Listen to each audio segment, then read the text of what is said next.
Aaron Cantu here with trainer Ronnie Shields. Ronnie, you got Tristan Kalkreuth making his pro debut. What do you see in him as a fighter, and what are you expecting of him in this first bout? Well, he's only 17 years old.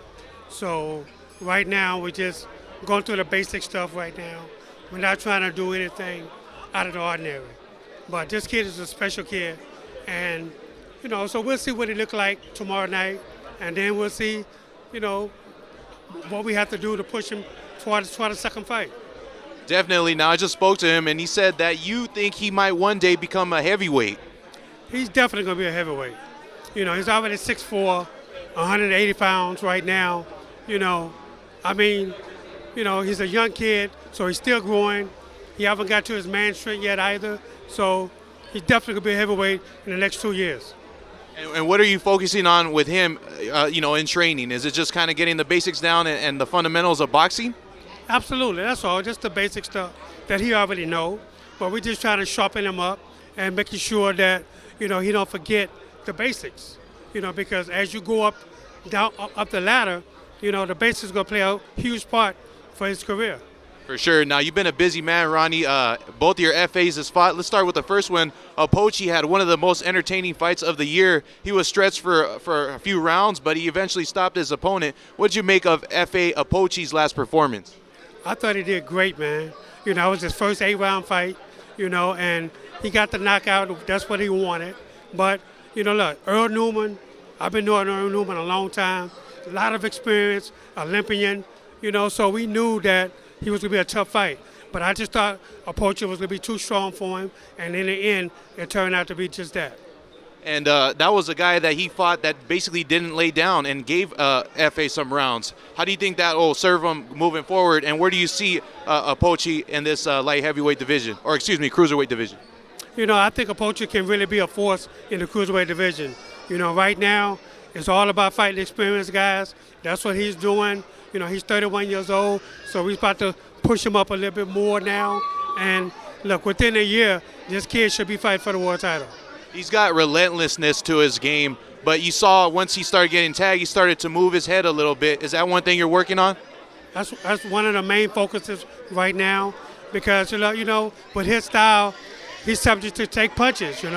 So, but we just try to work on defense a lot and just make sure that his game is up to par. Definitely, Ronnie. Now, F.A. Ajagba had a fight where he went the distance, and it was a great fight where his opponent didn't lay down either. What did you make of his last performance? Well, what people don't understand sometimes is that, F.A. went through an injury before the fight, and it was his right elbow, and he hyperextended it in the first round. So basically, he really couldn't throw his right hand at all, but he did, but we really focused a lot on the jab anyway, because I just knew, just in case he got hurt, that we had to depend on the left hand only. And he did that. He threw some right hands that was really killing him, throughout the fight. But, he sucked it up and he did what a champion's supposed to do. He went out and he won the fight. Definitely. Is that shoulder or elbow injury, is it significant, or, how long can we expect him to recover from that one? Well, he's going to be out now. He's doing rehab on it as we speak. He's took an MRI. There was a lot of swelling in there, and they gave him these pills that were supposed to help him but didn't. So he's doing physical therapy on it right now. We're going to end up probably having to take a shot or something to try to get the swelling out. But he was supposed to come back next month in September, but we're going to have to probably push him back to October, November. Definitely, and obviously FA still undefeated and still progressing, and obviously you feel he's still maybe a year or two away from that world title level. Just any more comments on him moving forward? Yes, absolutely. Look, F.A. Ajagba, he's going to be a force in the heavyweight division, and his next fight, we're going to step it up even more since the last fight. We want to fight somebody, now probably, ranked in at least top 15, 20 in the world, just to see where we are completely. Look, he feels he's ready, and so we're going to go.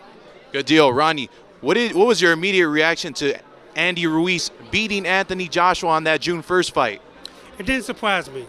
I've been watching Andy Ruiz for a long time, and this kid, he doesn't look the part, but he is the part. and the kid can fight, and I predict him to win again by KO in the rematch. Ronnie, what did he do in that fight to win? Obviously, he has quick hands and he got in the inside, but what did he do to beat Joshua that night?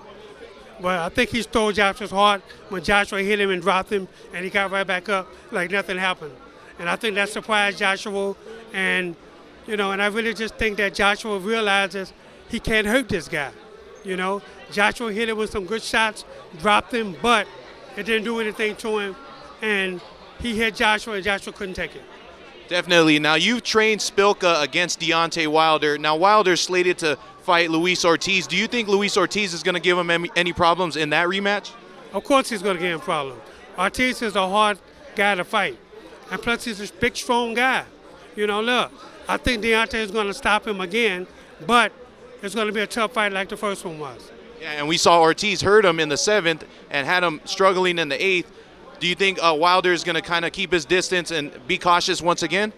No, I don't think so. I think Deontay is confident in his power. He realizes that he can hurt you.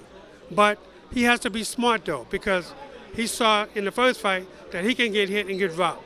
So, look, Ortiz has the power to win this fight.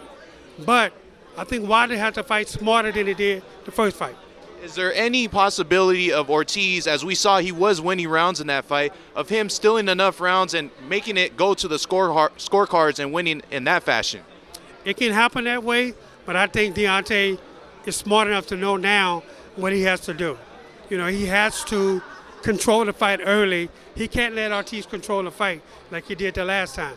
He has to turn it up early, and then I think he can win. Last one, hypothetical matchup. How do you see a potential fight between Deontay Wilder and Andy Ruiz playing out? Man, that's an Ali Frazier fight all over again.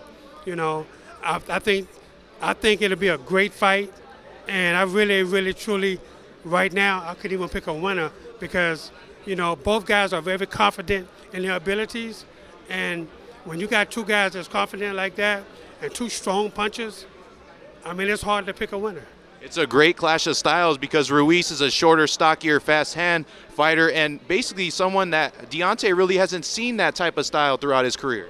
Absolutely. He hasn't fought nobody, that short that really can throw punches at him the way Ruiz can do it.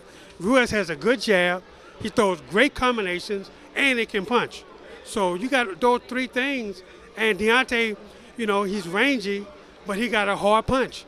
And so that's like power against power. I love those kind of fights, and I wish it happens. I hope it happens too. Thank you, Ronnie. Appreciate it.